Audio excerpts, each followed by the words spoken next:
Hello everyone, it's Cheryl Millett here. How are you? This is our joke book for later. Welcome to Live at 5. Just going to make sure everything is here public. It's coming on. Things are a little bit slow technology-wise, but how is everybody doing? It's been a very interesting year, as well now, and definitely, as the big word goes, global. So if you're new to Live at 5, we're going to bring up something completely different, new, and then we're going to go into pieces of news, pieces of information, current information, things that might be relevant as to moving forward. And we're going to tell some jokes. The joke book is, I think, over 50 years old, and it has some classics in it, so I'll have and too. So an interesting day, all the same, in the life of any one of us. There is always things going on. So there's not looking at any one of us as more or less, but as man, we are definitely going through different things. And so I'm just going to start with something new as usual before I just dive into the things. As the things I put up here, there's a whole host of things. Nurses, yes. Doctors, yes. Vatican as well. And then the hugs. So I'll tell more about that later. But what is YDAM? I might have spoken to YDAN earlier, but I just want to now, just in the spring, going to wrap up the spring exercise classes. That's what I'll call them. Exercises is kind of an interesting word for it, or it could be fitness, but it's not quite that movement. It is really, really encompassing many different things. So what is YDAN? It's an ancient movements, 19 movements. That takes about 20 minutes, and you would do it once a day. However, you can do it 2 or 3 times, but let's say once a day. The main thing about YDAN is the breathing and the fluidity that YDAN brings to the body first thing in the morning. Now, when I say breathing, if you breathe slowly, slow down your breath, then you will get into what they call parasympathetic mode versus sympathetic. And what is that? Well, sympathetic is you being chased by a lion, whereas parasympathetic is where you're not. You're calmer, you can digest better, you can heal better, all of those things, which is if you're in sympathetic, well, you're not digesting the same way, and you could be creating tension in the body as well. So YDAN moves, only 19 moves, 20 minutes in the morning, is very good for slowing down the breath. It's very good for fluidity, circulation, your lymphatic system, so moving the body. It's also very good for flexibility. And what I mean that is there's the movement where you're moving the neck in all the directions, the spine, you're moving the different legs. It's also building muscle, so YDAN will also build up muscle. There's different somewhat squatting positions, but YDAN is very gentle, easy to do, and for all ages. But let me just give you more of the history of it.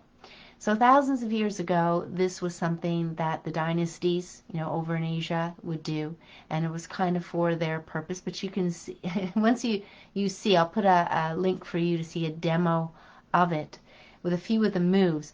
And those who do it find it very gentle. Again, you get the stretching, you learn balance, core strengthening, but it is so gentle, so easy to do. And once you've learned these 19 moves, you actually can just bring them anywhere. So it doesn't matter where you are. You can do them outside, you can do them inside, and it really doesn't matter. So that's why I wanted to kind of bring it up, is some people, they're looking for the gym, they do all the exercises this way or that way, and even for those people who have an exercise routine, can add this into their daily life and benefit from it immensely. But for those who don't get out, other than walking perhaps, maybe it's a dog, maybe it's not, this is really easy to do. And I have been doing, I learned it 10 years ago, primarily for myself, but also to learn about what it was and whether I would tell people about it. First tell, but then I ended up teaching it, not in a big way, just doing it quarterly, small groups of people, so they can learn it and practice it over 6 weeks. But here nor there, I think it's something that everybody can learn. That's why it's something new, something different. It's just, what is WIDAN? And you get to learn a little bit about something new. There you go. So what can we talk about first from the list that I put up? The nurses in themselves have been speaking out, and the little groups, and I've been watching them. Amanda Forbes, thank you for pulling that together, and all the work that she does as well. But one of the things that one of the nurses had said is about, let me just see without the notes, is about the mask wearing and bacterial pneumonia. And this is problematic. So for those people who are actually wearing masks for a lot of the day, one of the things I want to bring up is two things. One, if you're wearing the paper mask, they do have chemicals in there that you're in. It's no different than new clothes that you would want to wash. So ideally, if you have to wear a mask, it's going to be ideal if you actually have cloth masks and actually wash them, because like any clothing, they tend to spray them so they don't get whether it's moths or bugs, and depends on the type of material. But if you please give them a good washing and to wash out some of those chemicals, and to go. So the other thing is, if you find yourself, say the masks are moist or something like that, feel free to have a change.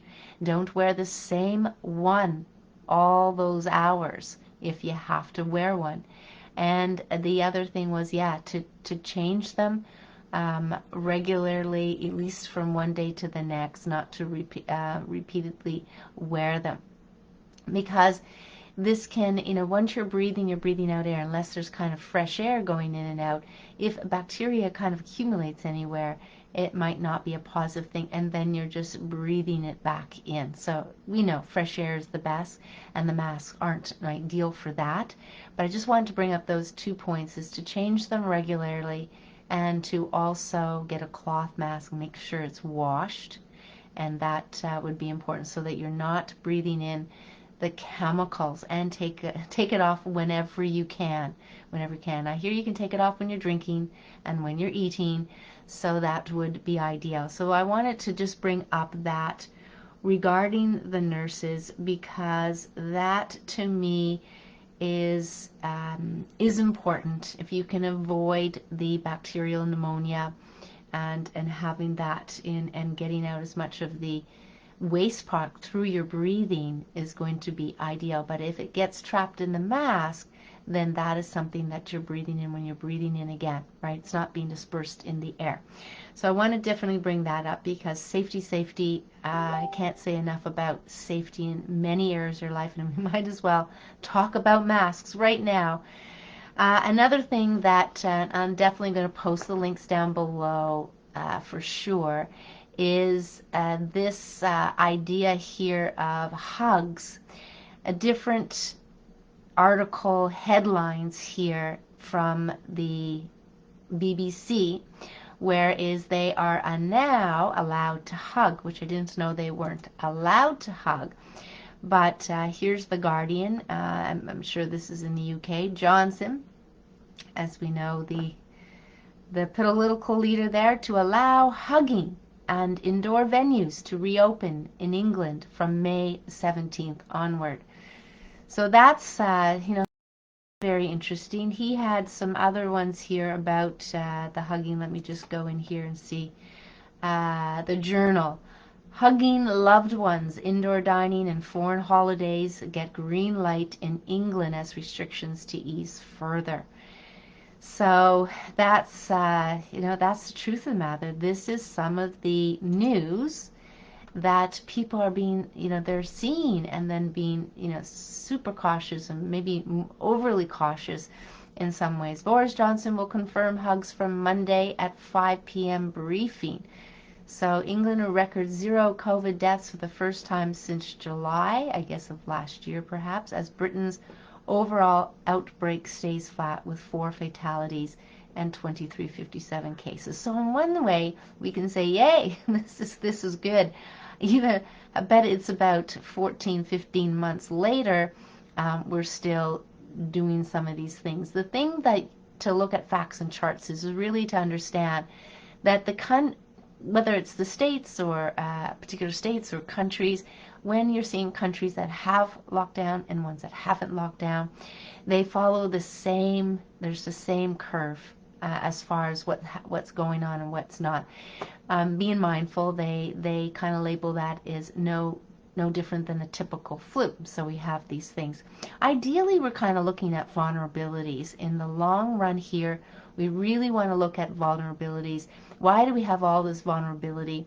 And as I mentioned before, and it's worth mentioning time and time again, is for some reason out there in both holistic and actual allopathic, which is your medical doctors in that system, is the inflammation is the root cause, and it is not the root cause. So anytime you see any article, anything that kind of goes back to managing inflammation, that is not getting to the root cause, and in fact you're going to disable your system from communicating to you the pain, the symptoms, and things like that. Now I get it, you don't want the pain or symptoms, and I can't tell you what to do with your health. That is for sure. So people, it's about taking personal responsibility for your health. That's going to be very, very important. Another thing that I want to bring to light today actually is some of the messaging.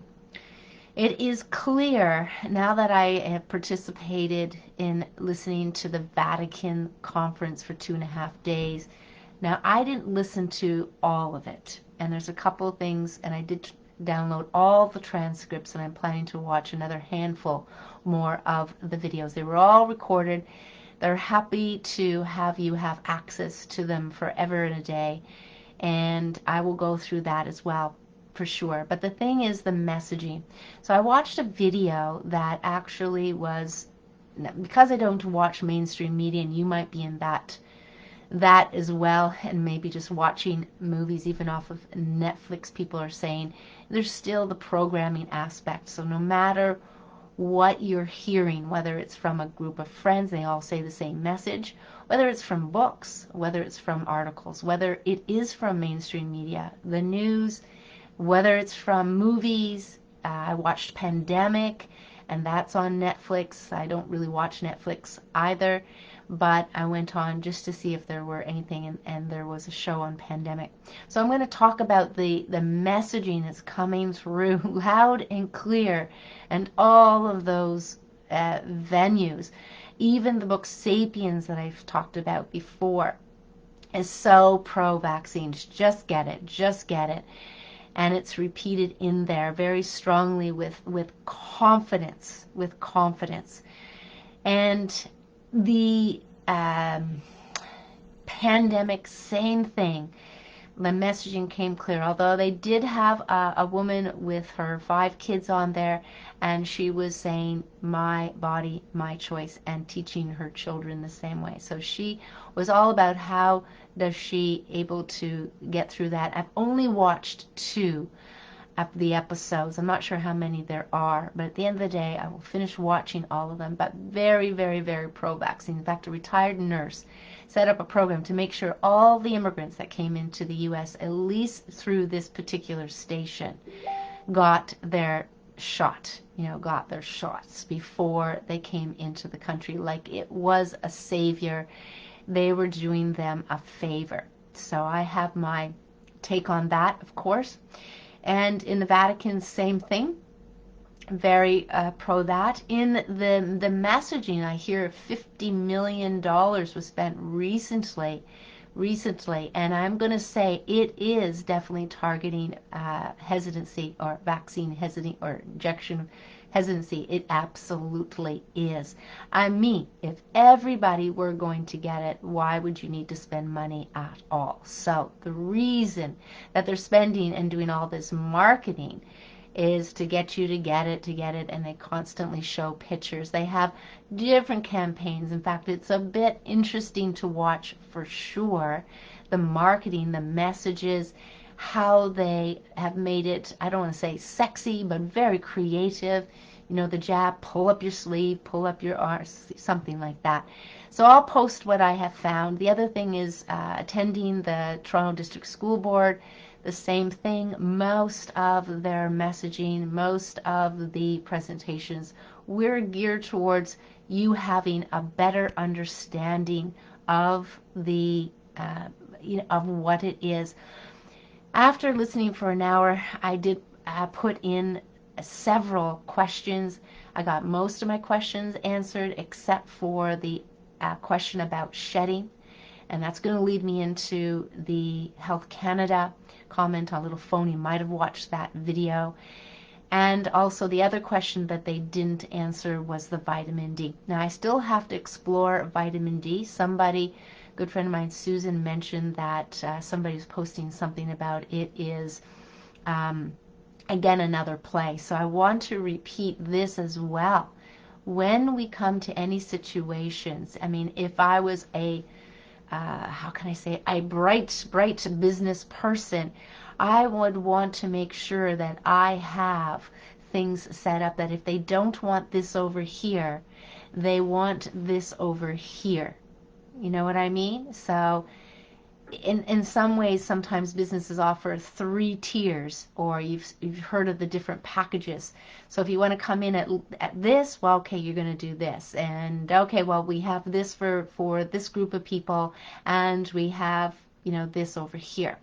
So the way I will explain this is most of probably the supplements out there are synthetic. You know, synthetic. When I say most, if they're like a dried little white tablet form, or a most of the ones that you would find in the pharmacies, they are they're synthetic, they're cheaply produced, and they may cause issues if not even give you the results. So as the doctors, the medical doctors for years would say, you're just pissing out money. And they weren't lying, because most of those supplements that you would get, Centrum included, and all of these other Jamesons, are just, you know, they're just cheap. Now, they may have improved them over the years just based on having a better market, a better, you know, people going, oh, new and improved, and they may have done little tweaks, and they may have changed the branding, the labeling, the marketing, and all of that. But at the end of the day, what matters most is what is it? Synthetic vitamin E was something that was abundant as far as supplements go. And when that kind of got found out, I'm going to say, or found out enough, that had to be addressed. So without knowing all of the supplementation on vitamin E out there, there was definitely a synthetic form. Now, all the enrichments probably in the food that you would ever get, all the enrichments that are in the food, probably most likely are the very cheapest. And if there's any heat applied, you know, it's just useless to have vitamins like in bread or something like that. But they can say they put them in, and it looks better, and you wouldn't get the benefit from them. In fact, if you have too much, or you get over supplementation with all this enrichment in foods, this could be hard on the liver. It could be hard on the digestive system. So that's the simple thing about that. Let's go into Health Canada. Health Canada, somebody called Health Canada. I'm tempted, absolutely with desire to call Health Canada. I speak to Toronto Public Health, but probably be interesting to get Health Canada on the phone. But much of this is going to be found in documentation, even on the injection company websites. But when asked, I was actually going to play it so you could hear it, but let me just kind of reiterate. When asked if these were, how can I say it, in phase 3, or if they were approved, formally approved by Health Canada, no, it wasn't. It wasn't approved by Health Canada, as the FDA has said too as well. It hasn't been approved until phase 3, which is what we're in, human trials. So the whole world is in, you can say, is in phase 3 trials. Now, one of the things I wanted to talk about is numbers here. So let me go in and see if I can actually find it as far as numbers go. And we're not going to really know some things sometimes, to tell you the truth, because we've already, when it comes to numbers, when I get wind of different things, as far as, they've said this, and then they say this, and then all of a sudden, well, it's not that at all. I don't appreciate the misguidance that comes out, especially when it brings in a lot of fear. So I'm just going to read some numbers here, but I want to get back to that vitamin D and maybe how it's not working like you're working, because in here also it says there is treatment, medical treatments like ivermectin and vitamin D, and they had this other medicines that were used for treatments as well. And I'm cognizant of medicines are still, or treatments are still coming from the pharmaceutical companies. At the end of the day, remember I said 1, 2, 3. Pick your things. So vitamins over here, treatments over here, and then the vaccines here. So they've got all three things covered when it comes to, building their cash, I could say, their business. So when we want to think numbers, and these numbers are going to come out, and it's great to go on VARS if you haven't already. CDC VARS, it's vaccine adverse, adverse reporting system, adverse effects reporting system. And this is great. So let's just go a little bit numbers. Since the trial's introduction, more than 4,000 deaths and 50,000 vaccine injuries been reported in America. And I'm not sure if they're meaning North America or just the USA, according to a listing under the CDC. So it's definitely the USA. In the EU, more than 7,000 deaths and 365,000 vaccine injuries have been reported. So whether or not these are all the numbers in its entirety, or just ones that have been reported, because some people may not. They may not want to go, I don't want to tell those, anti-VAXX people and give them anything. So we're just going to say it was this, because yes, in fact, they had some comorbidities. I mean, many of these people were actually in the long-term care facilities, even on the side of the deaths with COVID. I'm going to say with COVID, not from COVID, but with COVID. Same thing was there. 96% of the people that died, I'll say with COVID, because they even said that too. They're just counting everybody. They had 2 to 3 comorbidities. So comorbidities means they were going to die anyway.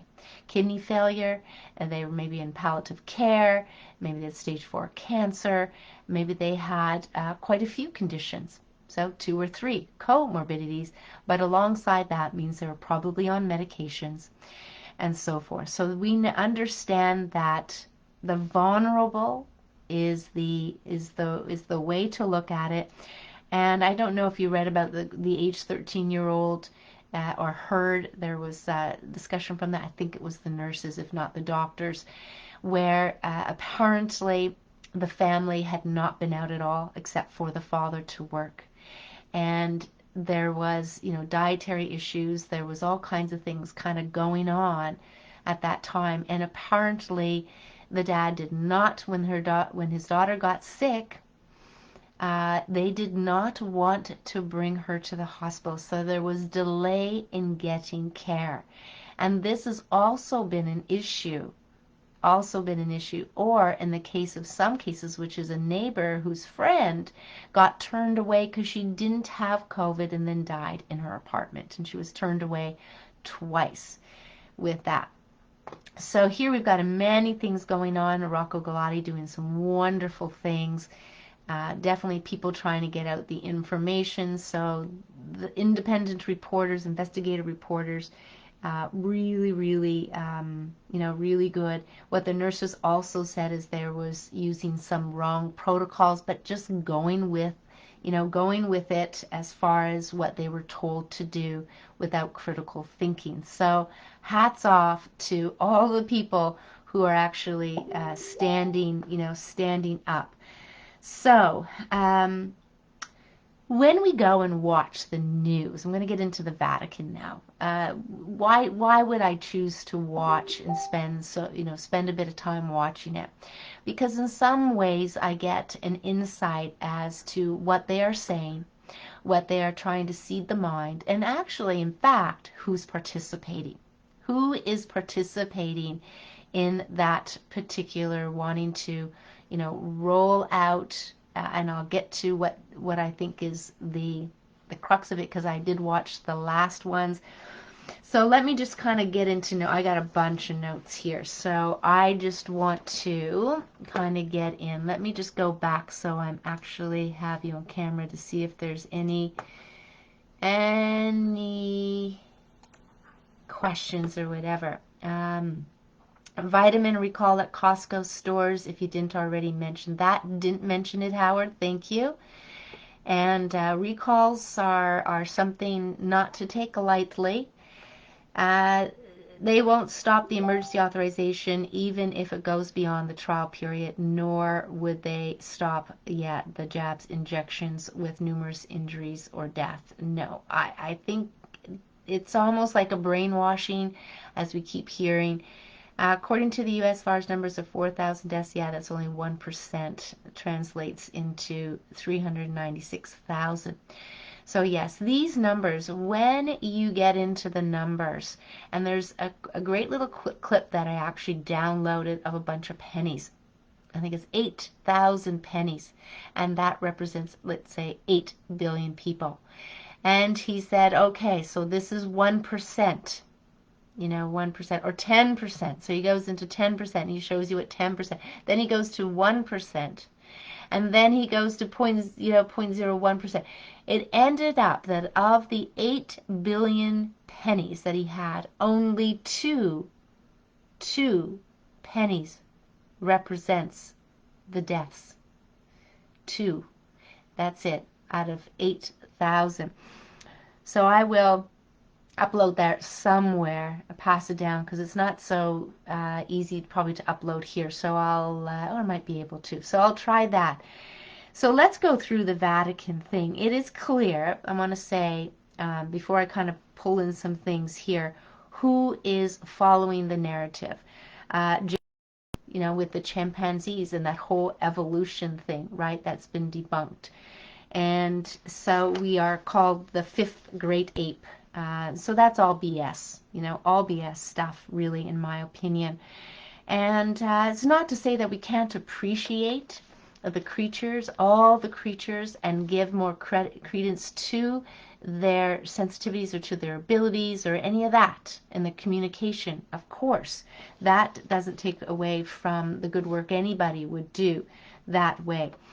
But definitely the language that came through, not only from her and from any other person that I heard, was things like global, things like language, things like technology, things like medical, and in the injections and science. That came through very quick, very there. So she mentions we are the wise ape, never mind the fifth great ape, we're the wise ape. So we're not apes. We don't come from chimpanzees or anything like that.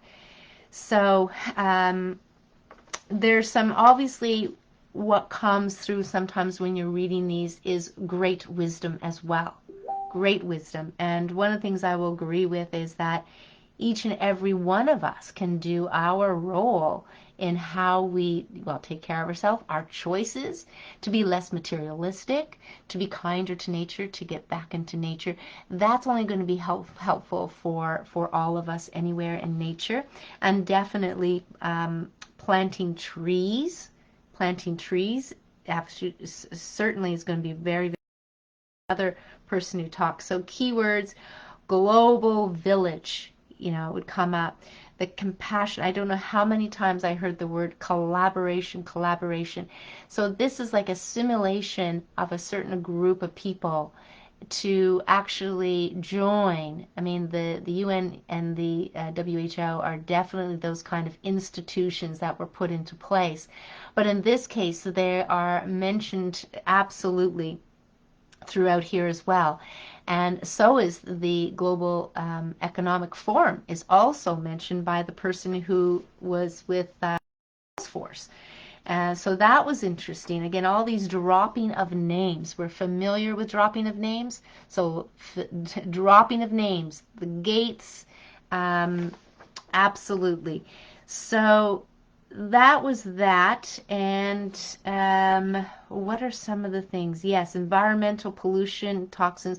And I actually just got wind of a young lady. She is from Germany, and Greta Thunberg, if that's her, I'm saying her last name right, who has been putting out very bold but yet fearing messages to the youth as well as the people. But there's this other person, a young lady, she's 19 from Germany. I'm trying to think of what her name is, but I'll post the video. Lovely, and she is saying that there is not that problem. So when she poured over the information, she is standing up, and I don't want to say against, she's standing up for the truth. So they're portraying her as against, but she's really saying you need to look at the idea of what is happening and what they're actually saying. Sure, the world is in climate change. I don't say global warming anymore. In change. It's always been in change. In fact, seasons is a great way of looking that change happens in an acute way from one year to the next. We have seasons. On both ends of the equator, we have seasons. So this lovely lady from Germany, 19 years old, is making a lot of sense, and she is softening the fear by doing so. So I think that's very important. Now, she wasn't in the Vatican Conference, let me tell you that. So let me just see what else we have. There's definitely, let's see what we have. Issues, DDD. I would have loved to have said I had.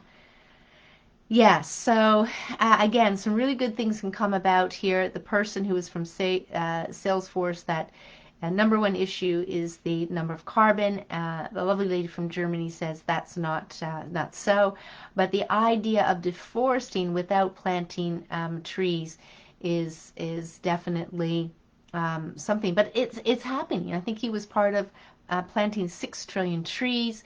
And Diana Beresford Krugford, what is it? Beresford Kruger. She has been, she's a doctor, and she's from Ireland, and she says if everybody just planted a tree every year for the next 5 years, our world would be a better place. I'm not saying it, I mean, what does trees take in? Carbon. That's what they do. They take in carbon. So they're, in some ways, we work. As we breathe out, they breathe in that and breathe out what we need, which we breathe in. So there's this lovely synergy that comes from trees. So that was definitely, I think, good thing that comes out of conversation is we can plant more trees, replace trees. And in some ways, trees are worth money. So in Anastasia, they talk about, this is the book series, Ring of Cedar series, and they're talking a lot about how we can impact and move forward by having each a plot of land. And if you forested, I think, a quarter of that, then you can actually sell those trees. So you're actually creating some income, some equity in your land, and then you harvest some of it for whatever and sell it, and then you plant some more, and you create an ongoing cycle of planting. So that is great. I mean, it's some of these, like, I've talked about language before, as Mark said, of Salesforce, sucking the carbon out of the sky. So anyway, language is language. Dr. Baker, oh, this was another video, so I'm not going to go in that. So Dr. Fauci talks about things well, and he comes on. He was part of the Vatican Conference as well. very short, some things here, but again, a bunch of stuff that is left out, really. But he really does want people to be open-minded, flexible, and humble. Expect the unexpected. I mean, this is, what's to come, to brace ourselves, those kind of things. And, somebody asked the question, 100% to know about the virus. He calls it the disease. He doesn't know. I mean, what do they know about the virus? And what percent of 100? That was one of the questions. Do you know about this virus? And he didn't answer it directly. And but he did, another key message kind of within here is the variant talk, which is not just the Vatican Conference, but elsewhere as well, where they talk about that. And hesitancy, they talk about that for sure. The thing that I wanted to watch is about the Vatican Conference, and this is the 5th one, so this isn't the first. It didn't kind of pop out of thin air, as we may think, in a sense of, oh, we've got this event, so now they're trying to do what they're doing. Now they've planned it for 5 years. This is the 5th year, so they had gotten that going. Human Enhancements Roundtable. So there's a handful of doctors in this human gene therapy kind of thing, and basically what I take out of it, and oftentimes you're getting headlines, and you get these headlines making you think like they figured out something, this is the direction to go. But really, in watching this particular roundtable, was that there's so much they don't know. And one of the things is they try to keep bringing in, as far as question goes, is this is a good thing, but absolutely clear from all the people there that safety is first.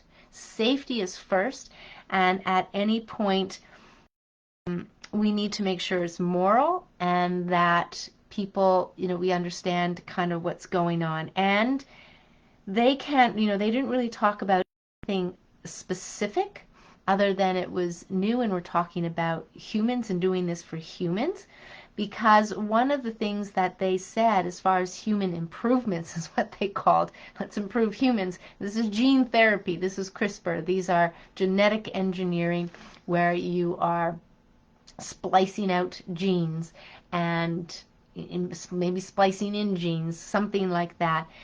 And is very, very interesting, because if again, it's going and diving deep and actually listening to them speak, is the good or the nefarious. So no matter, this whole area can be used for good, can be used for nefarious, and that's what they said as well. So to be very careful. I got a sense that they weren't overly excited, and it's something that's going to happen tomorrow. That I got the sense of, but at any rate, they keep bringing it up. They keep bringing it up. So there's been some genetic engineering to date. There's been lots of side effects, and lots of kids died, interestingly enough. And they couldn't get it right. And they tried, and again, in some ways, they did it because this was the only last hope. So there's been some stuff done to date, as far as bone marrow and stuff like that. Gene editing, they're just very hopeful, but they're not there yet. Okay, lots of side effects to what they've done so far.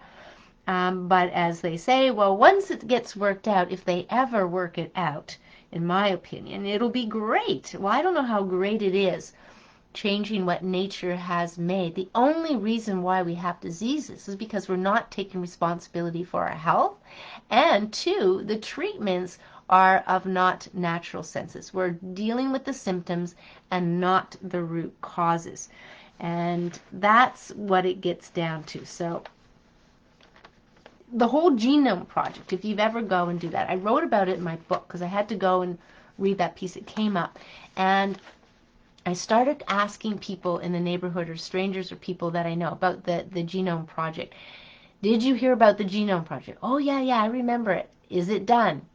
And you get the blank stares because they have no idea. And it was done. It was done under budget, and it was done ahead of time. So now we're talking 20 years ago, let's say.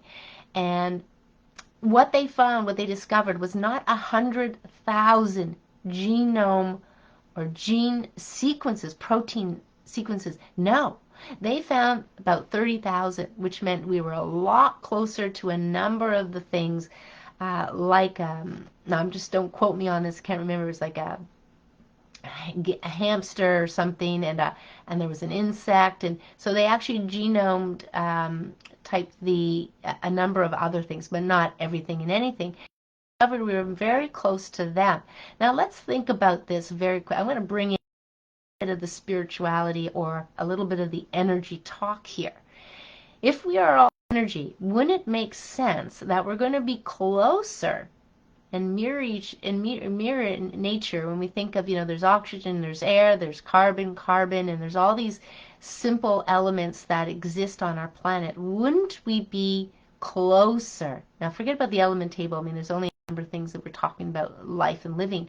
Wouldn't we be closer anyway? Doesn't it make sense that we are a lot closer than being a lot different? Because we're one with nature. I'll just say that. I mean, simplest way language can say it. But so if we're one with nature and we're all energy, doesn't it make sense that we're probably closer? Now, perhaps, as I have heard, that we don't have the tools to see everything that we're all energy. Well, first of all, our senses are limited because we don't see that. Some do, but using different senses. And the idea is we don't have the tools to see. So that's the thing that kind of comes to me. When we're thinking about science, we don't yet even have the tools, let alone the mindset to look at it in a way that, what are we doing? What are we doing in medical? We haven't achieved anything. We haven't found the cure for just about anything. All we've done is made people more comfortable, try to control the symptoms, interfere with the body's symptoms so that you don't feel the pain, right? So what are they doing? The body can heal itself, right? Even if practitioners to clients, let's say, we're not doing it, we're just assisting. Now we're planting the seeds at some level for the mind. We're bringing things in a more comfortable, understandable way, and so we can move forward, making very simple changes to be with nature. That's it. Balance, harmony, and all those kind of things, right? So let's see here, man. Yep. So here's what one of them said: make smarter, make healthier, and then with the better capability with technology. And this is the kind of stuff here. Now, the only thing they kept bringing out, I have to say another thing they kept bringing out at the Vatican Conference, was the scalability. Now, this goes back to the Global Economic Forum. Nobody gets left out, right? So some of the key pieces of creating global, this globalization has been pushed for decades now, decades and decades. The globalization really doesn't need to exist in the sense, well, we've always lived on a globe and we can always come and work things out in certain things around the world for sure. But do we actually have to have one body that's going to rule the world? No, we don't really need that at all, in my opinion. So you may have your opinion on it, but we don't really need that. And that's what the Global Economic Forum is about. And also wanting with the Vatican, it's clear. One of the fathers or cardinals spoke at the end. I think that's where I'm just going to kind of leave it. I won't go through all of my notes. I mean, they talk about transhumanism. Let's just see. But I want to definitely wrap up with the last piece.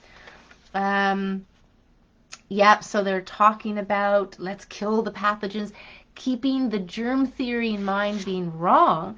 It's clear that they want to put the viruses and pathogens as scary stuff. No question about that.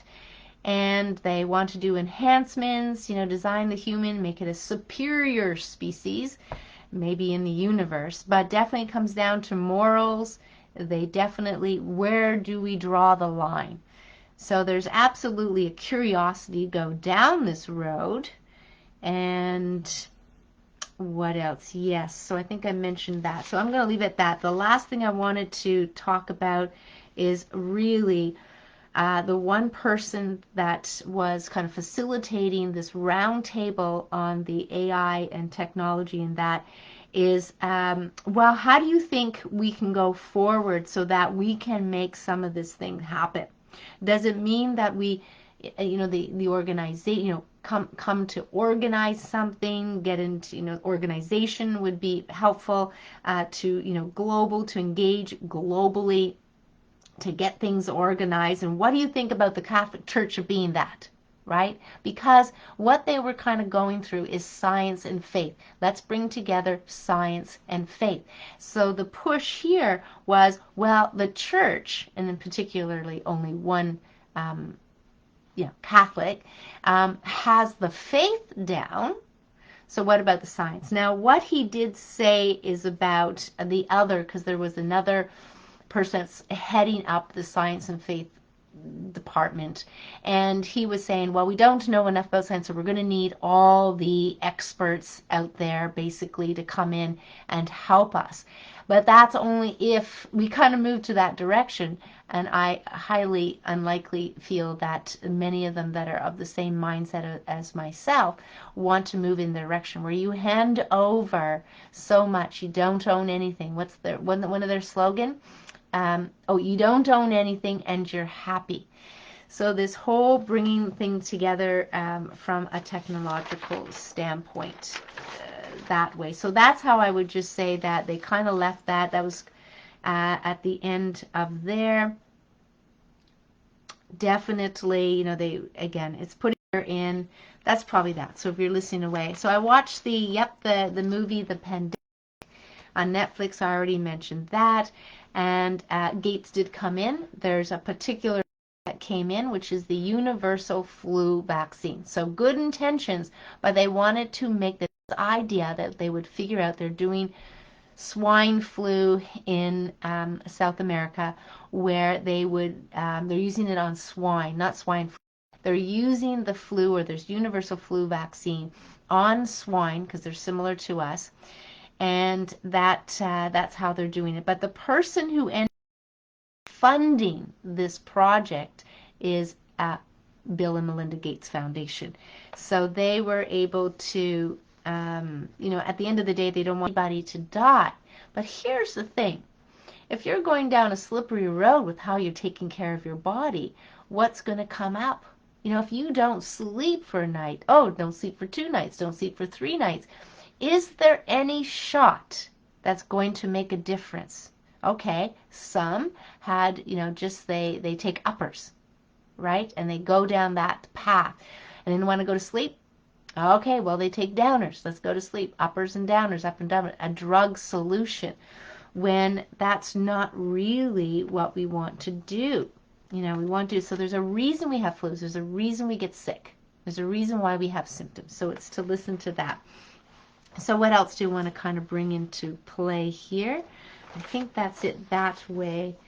Let me just see if there's anything. And what does Howard say? Here, CDC stopped the 3-year Harvard study because the system collected too many injury numbers that they don't want the public to know about. Yeah, they're going to roll and dive.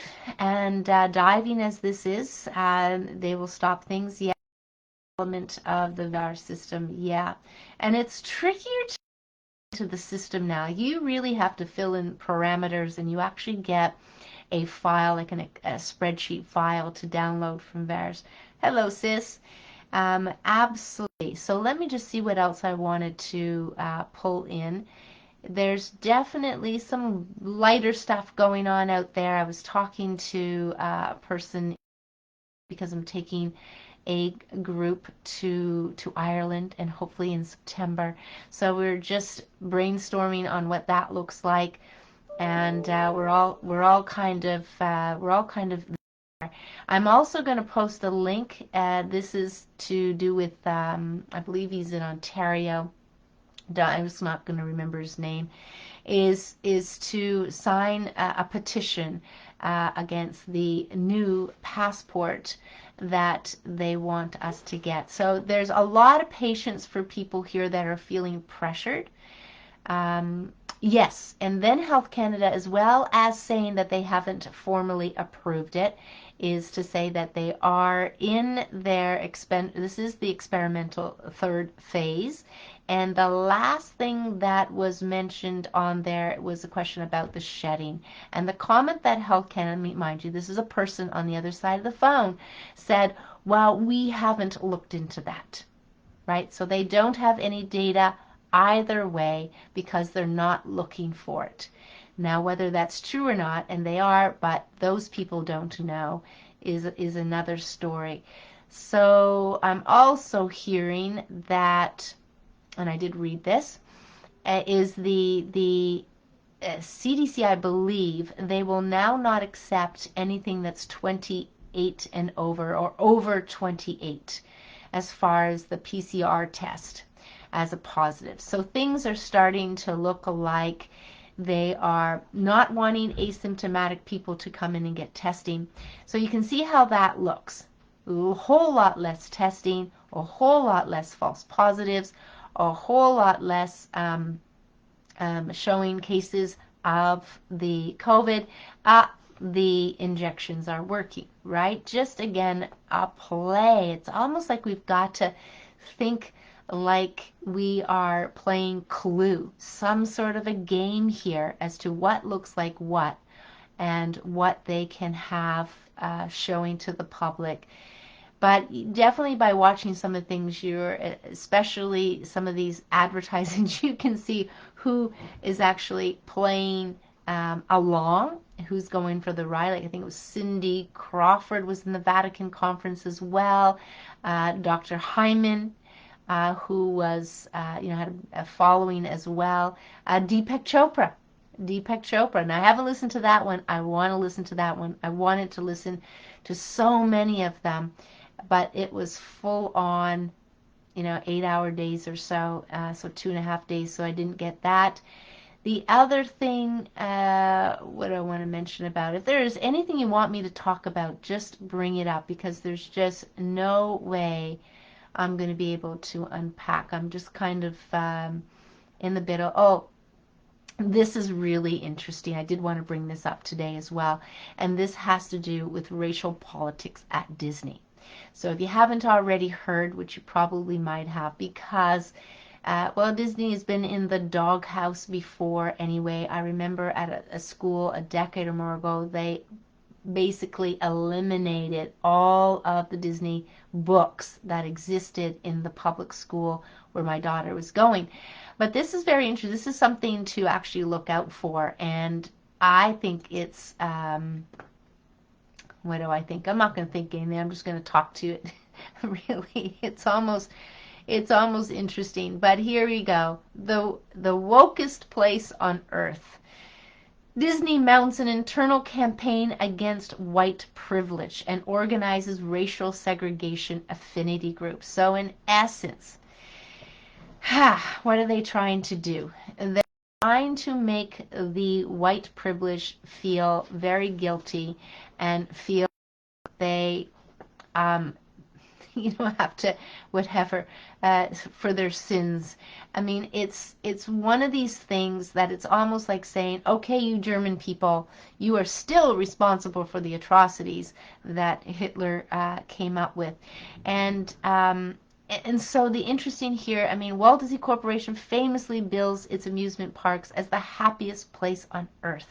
But inside the company's headquarters at Burbank, California, a conflict is brewing. In the past year, Disney executives have elevated the ideology of critical race theory into a new corporate dogma, bombarding employees with trainings on systemic racism, white privilege, white fragility, and white saviors, and launched racially segregated affinity groups at the company's headquarters. So they've got documents. I'll post this up. I have obtained a trove of whistleblower documents related to Disney's diversity and inclusion program called Reimagine Tomorrow, which paints a disturbing picture of the company's embrace of racial politics.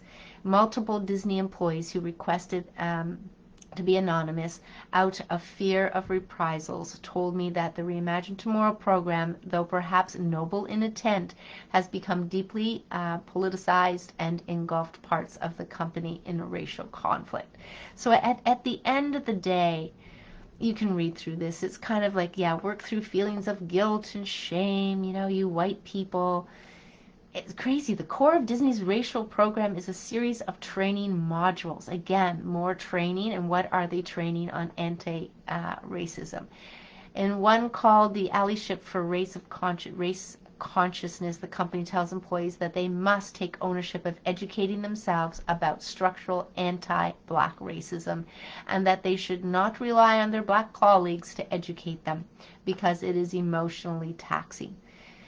Now, if you've ever heard some people talk, let's say groups, I'll say black people for simplicity, they will say, no, I don't feel any racism. I don't feel any racism. I don't feel any racism. And so one person out of the whole group, now these are people of various, some of them were actors, some of them were different people, and they were, okay, I say I will.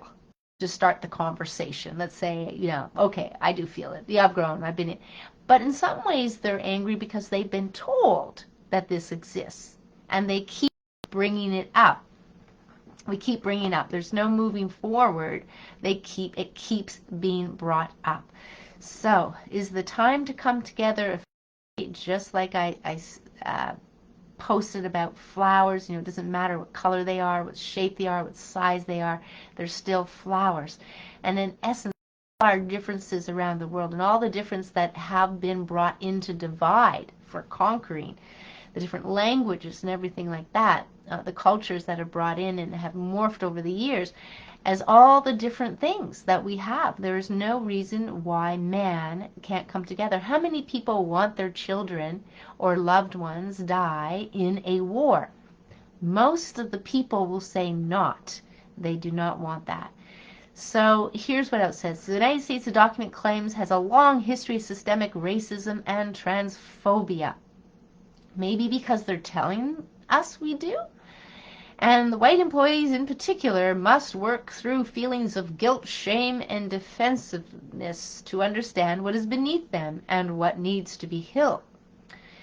Again, that's like saying, hey, we're born in a whole new century, yet you've got to keep regurgitating this over and over. So Disney recommends that employees atone by challenging colorblind ideologies and rhetoric such as all lives matter. And I don't see color. They must listen with empathy to black colleagues. I mean, this is like somebody being tried for murder, and they've got to listen to the people that they harmed or hurt by, making their lives the way that it is by murdering this one person. And then you put somebody else in the chair, and they didn't do it at all.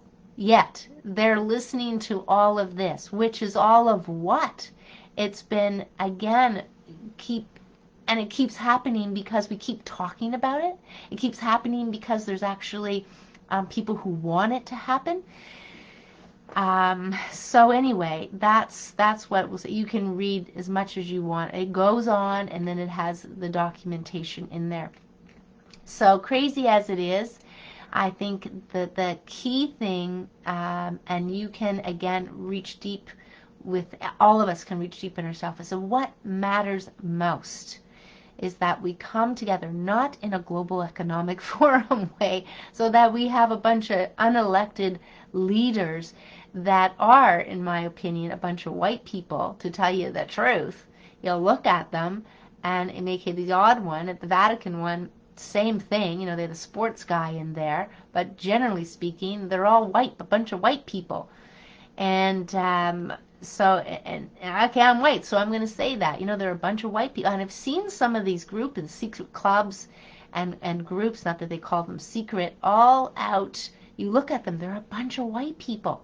They're a bunch of white people. I'm not sure if being inclusive is really being embraced as much as we could. That's why, in some ways, I don't even want to attend women conferences or anything that goes, okay, this is all for the women, we've got to band together. No, we all should band together.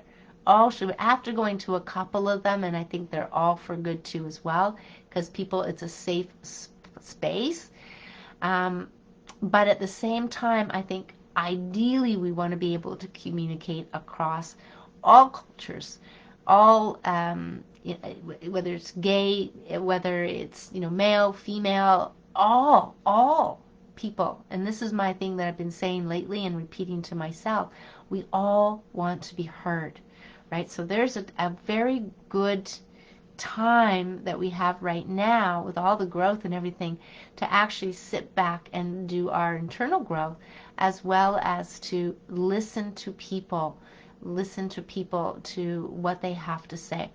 So I've been applying that more and more. This person wants to be heard. This person wants to be heard.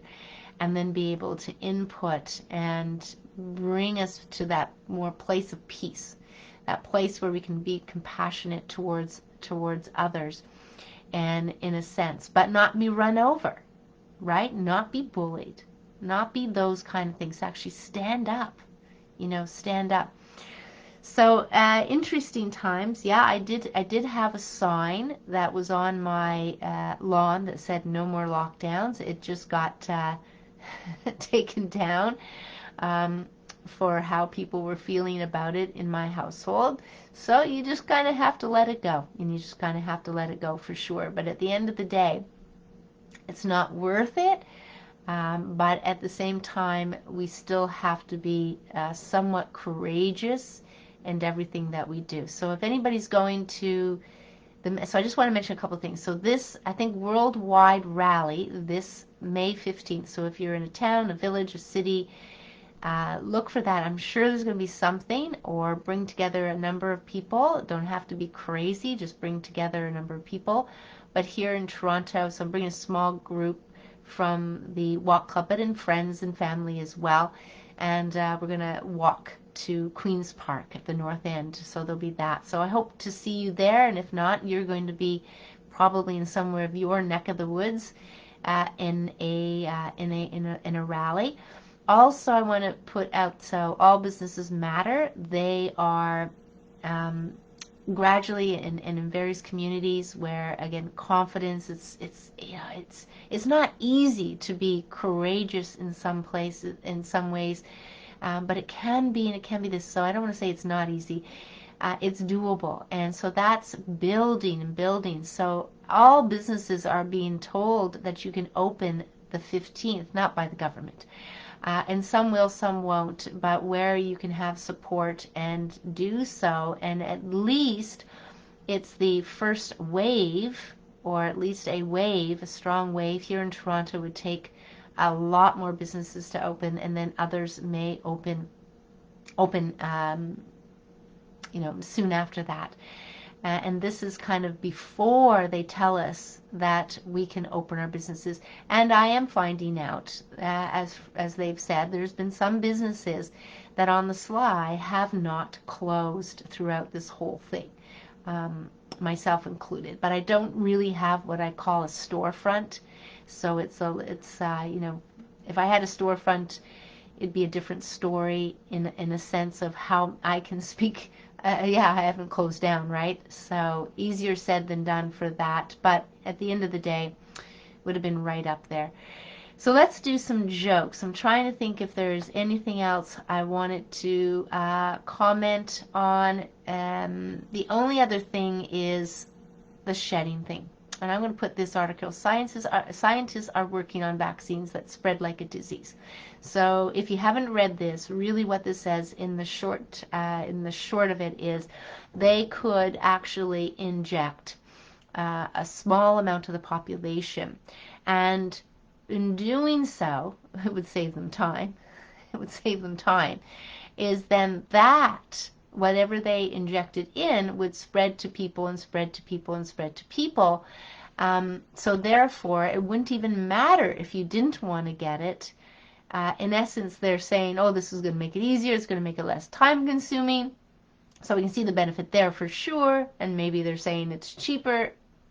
But at the end of the day, it does not helpful for people who do not want to be exposed to these man-made mRNA, injections, right? For those people who do not want to do that. So that is not great. The other thing, just a science, Boston scientists are working on a homemade COVID vaccine, right? So crazy things, homemade vaccine. Let me just see what the title is on that, or the subtotal. But they are yet to get the green light from the World Health Organization. So can you imagine?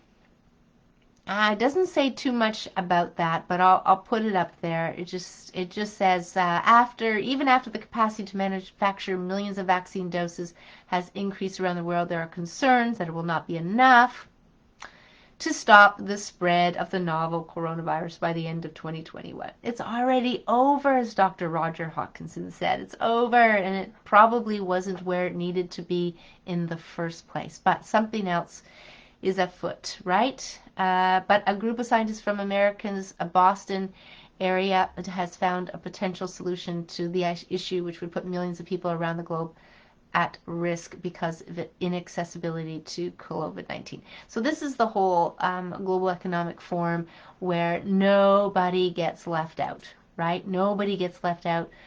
Technology, everybody has technology. Everybody is connected, and through that connection, the nefarious thing is to actually be tracked, or actually, what do they call it? Not data banking, data mining, those kind of things, some of these technological words. So, but there's a lot of wins when you think of the cases that are going on, a lot of wins as far as the amount of people who are avoiding getting the injection, although some are definitely feeling pressured, be it see their grandkids.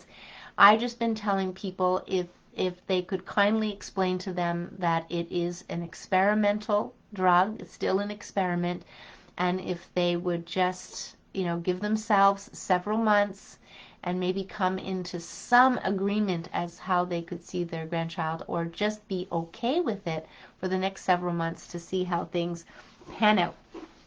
So patience is a virtue, and for everybody who is I don't want to say more consciously awake. Everybody's consciously awake in some ways, but who realizes the things that are not above board here, is to keep grounded, keep yourself grounded and at peace as much as possible, and just working through letting go any attachments to any of the relationships that may or may not be, new ones coming, old ones, some going. It's just, relax with all of that, right? Relax with all of that. So let's get into some jokes. Some jokes. I feel like that was a lot of heavy stuff in a way. So let's just tell a few jokes and then we can get on with our evening. Customer: waiter, this soup is spoiled. Waiter: who told you? Customer: a little swallow. A little swallow. Mr. Dash: waiter, I'm in a rush. Will the griddle cakes be long? Waiter: no, sir, round. What's this about? Feast or famine? So this is the chapter. Question: how can you raise corn, beef, and cabbage? With a knife and fork. We'll do one more here. He's too thin. Why do you say that? His muscles look like gnat bites on a piece of spaghetti. Alrighty. When I don't read them ahead of time, some of them, let's just see here. We practically, okay, waiter. We have practically everything on the menu, the diner. So I see. Would you bring me a clean one? Question: when are vegetables like music? Answer: when there are 2 beats to a measure. All right, there you go. So a few jokes. And anything that can, bring balance and harmony and a bit of laughter. Humor is great medicine. But I can't tell you sometimes how I just have to hugely pause and take a deep breath and just check in that I'm just being more aware by reading some of this information and not get reactive to what they're saying. And sometimes it's tricky. It's tricky, but the breathing really helps. Taking the pause, being the observer, knowing that, we can all come together in this, or however this is going to unfold in the future. Some will say it's spiritual growth. This is a spiritual war, if you want to use that word. And so at the end of the day, everybody's going to be at different places with that. But this is an opportunity to see, where you're reactive, to see how you can find peace, to make peace with certain emotions and feelings about the past, certain situations and things like that, to look at the patterns that maybe you have. So this is an opportunity. Actually, any time is an opportunity in your life. And whether it's now or sometime in the future when you kind of remember me saying this or somebody else saying it, that's always going to be the time. So when's the best time? It's always now. In some sense. I mean, in other sense, you're sleeping. So that's not a good time. But you know what I mean when I say that. So, yep, so your video was briefly interrupted numerous times. No, I don't know that. It doesn't show me anything on this end, but I will watch it. Sometimes what I do is I'll just watch some of it and see if it's coming up, but definitely some things are happening that way. Yeah, interesting. So thank you. Thank you for your comments and your shares. And at any rate, I think all of us can be supporting the good people out there doing the work, bringing people together.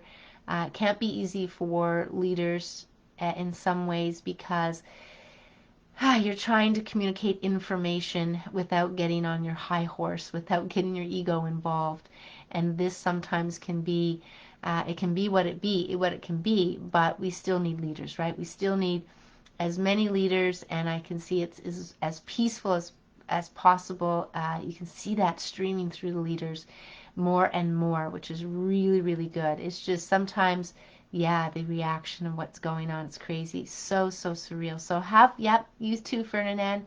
Have a good evening, everyone. Thanks again, Howard, for your comments and everyone. And Live at 5 will probably be on Thursday.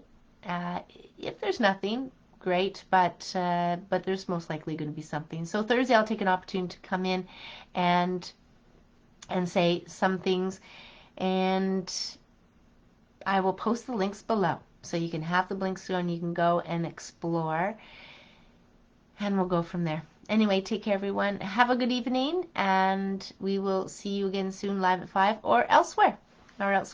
Bye for now.